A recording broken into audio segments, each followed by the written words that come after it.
Postal मतपत्रिका मोजायला सुरुवात झालेली आहे। राघोपूर मतदारसंघातून तेजस्वी यादव आघाडीवर असल्याची पहिली ही बातमी आपल्यापर्यंत पोहोचली आहे। राघोपूर मतदारसंघ जो अतिशय हाय प्रोफाइल असा मतदारसंघ, तेजस्वी यादव मुख्यमंत्री पदाचे उमेदवार महागठबंधनचे, आणि पहिला कल हा त्यांच्या बाजूने जाताना दिसतोय। तेजस्वी यादव आघाडीवर आहेत, स्वाभाविक आहे। दिग्गज नेते आहेत।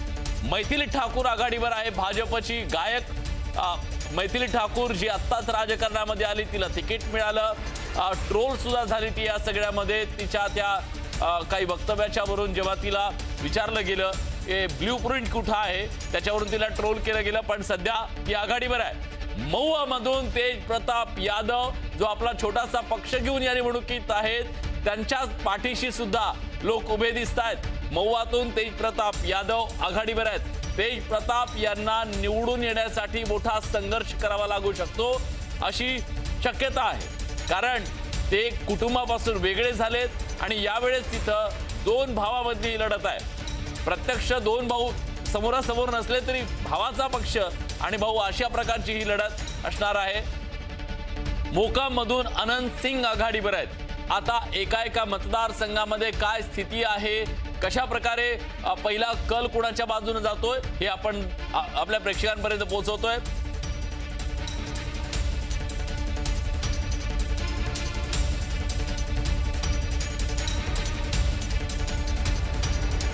तर प्रत्येक क्षणाला तेजस्वी यादव हे आघाडीवर आपल्याला पाहायला मिळत आहेत। स्वाभाविक आहे, कारण तेजस्वी यादव हे एक मोठा चेहरा, मुख्यमंत्री पदाचा चेहरा महागठबंधनचा बिहार मधला आहे, आणि आता पोस्टल मतदान जे आहे ते मोजायला सुरुवात झालेली आहे।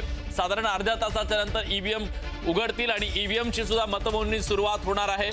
पण ही निवडणूक अतिशय महत्त्वाची असणार आहे। पोस्टल मतमोजणीमध्ये पहिला कल भाजपच्या बाजूने जाताना दिसला, त्यानंतर आजेडीचे सुद्धा आता जी माहिती आहे भाजप 7 जागांवरती आघाडीवर आहे। पोस्टल मतमोजणीमध्ये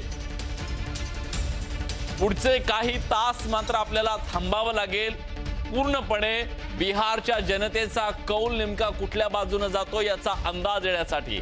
हे अतिशय प्राथमिक आहे। प्राथमिक अशा पोस्टल मतदानांमध्ये इथला सुशिक्षित वर्ग काय विचार करतोय हा निश्चितपणे या सगळ्यातनं एक कौल आपल्याला मिळू शकतो पोस्टल मतदानाच्या माध्यमातून। सम्राट चौधरी हे तारापूरमधून आघाडीवर आहेत। सम्राट चौधरी उपमुख्यमंत्री आणि सम्राट चौधरी कदाचित भाजपचा मुख्यमंत्री पदाचा चेहरा अशा प्रकारे एक प्रकारे त्यांना पुढे करण्यात आलेलं होतं। तसं स्पष्ट सांगण्यात आलं नसलं तरी एक प्रकारे मेसेजिंग तशा प्रकारे करण्याचा प्रयत्न भाजपकडून सातत्यानं केला जात होता। अमित शाह यांनी त्यांच्याबद्दल एक वक्तव्य केलं होतं की तुम्ही त्यांना निवडून द्या, मोदीजी त्यांना आणखी मोठा नेता बनवतील। भाजपचे रजनीश कुमार आघाडीवरती आहेत। पोस्टल मतमोजणीमध्ये भाजपनं आघाडी घेतलेली दिसते। 7 जागांवरती भाजप आघाडीवर आहे। पण हे सांगायला हवं की हे अतिशय सुरुवातीचे प्राथमिक अशा प्रकारच्या पोस्टल मताची जी मोजणी सुरू आहे त्या मतांच्या माध्यमातून आलेला हा कल आहे।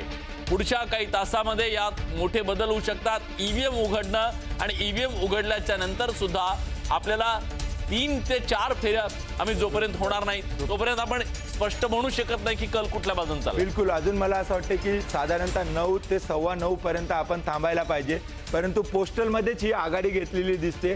दुसरीकडे छपरामध्ये देखील छोटी कुमारी आघाडीवर असल्याचं दिसते, भाजपच्या आहेत त्या।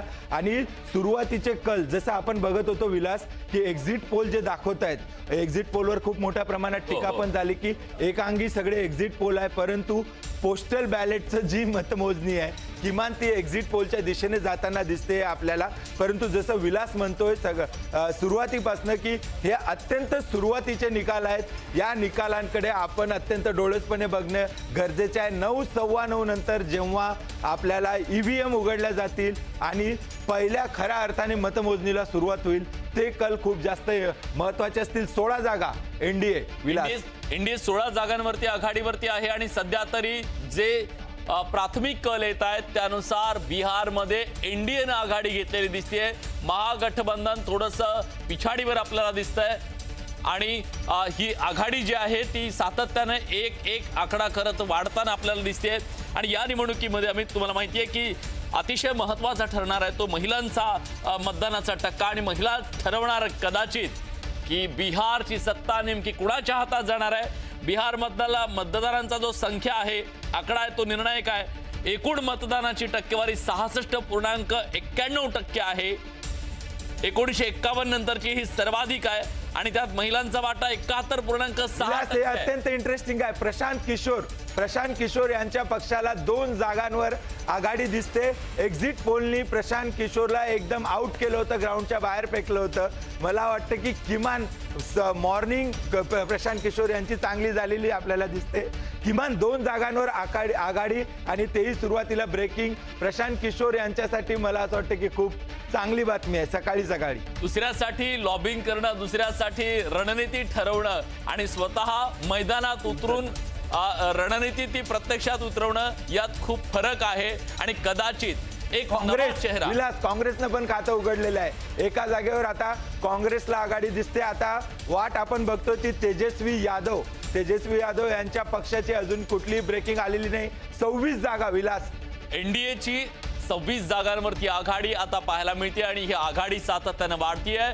या आघाडीच्या बळावरतीच आता सत्तेचं दार उघडलं जाणार काय पाहणं महत्त्वाचं आहे की केवळ सुशिक्षित मतदार जे आहेत त्यांच्यामध्ये एनडीए आहे आणि बाकी खरी कसोटी तेव्हा सुरू होणार आहे जेव्हा ईव्हीएम उघडतील। आणि बिहार हे अतिशय महत्त्वाचं राजकीय दृष्ट्या संवेदनशील असं राज्य, अनेक जाती, अनेक पंथ, अनेक राजकीय विचारधारांचं एपिक सेंटर असं म्हटलेलं बिहार, त्याच्या मनात नेमकं काय आहे? 29 जागा विलास मला असं वाटतं की एक्झिट पोलच्या दिशेने सर्व ॲटलिस्ट बॅलेट पेपरचं जे काही मतमोजणी सुरू आहे ती एक्झिट पोलच्या दिशेने आपल्याला जाताना दिसते। पण पुन्हा आपल्या प्रेक्षकांना आपण आठवण करून देतोय की हे अत्यंत सुरुवातीचे जे काही कल आहेत हे निकाल नाही आहेत, हे कल आहेत। इथे दिसणारे आकडेवारी यामध्ये प्रचंड फरक पडेल। साधारणतः 9:30 नंतर जे काही चित्र आपल्याला दिसेल त्यामध्येच खरी गंमत आहे। परंतु बॅलेट पेपर जे काय आहे विलास ते एनडीएच्या बाजूने जाताना दिसते। तेजस्वी यादव यांनी देखील खातं खोललेलं आहे, त्यांचे देखील उमेदवार आता आघाडी आपल्याला दिसते। पण इंटरेस्टिंग ते होतं विलास प्रशांत किशोर यांच्या पक्षाला 2 ठिकाणी आता ती 2 जागा कुठल्या आहेत ते अजूनपर्यंत आपल्याकडे आलेलं नाही। परंतु इंटरेस्टिंग आहे की प्रशांत किशोर किती जागांवर आघाडी घेतात, त्यांनी घेतलेली आघाडी कोणाला मारक ठरते आणि कोणाला पूरक ठरते। निश्चितच, कारण प्रशांत किशोर यांच्या रूपानं एक नवा पर्याय बिहारच्या जनतेला देण्याचा प्रयत्न त्यांनी केलेला होता।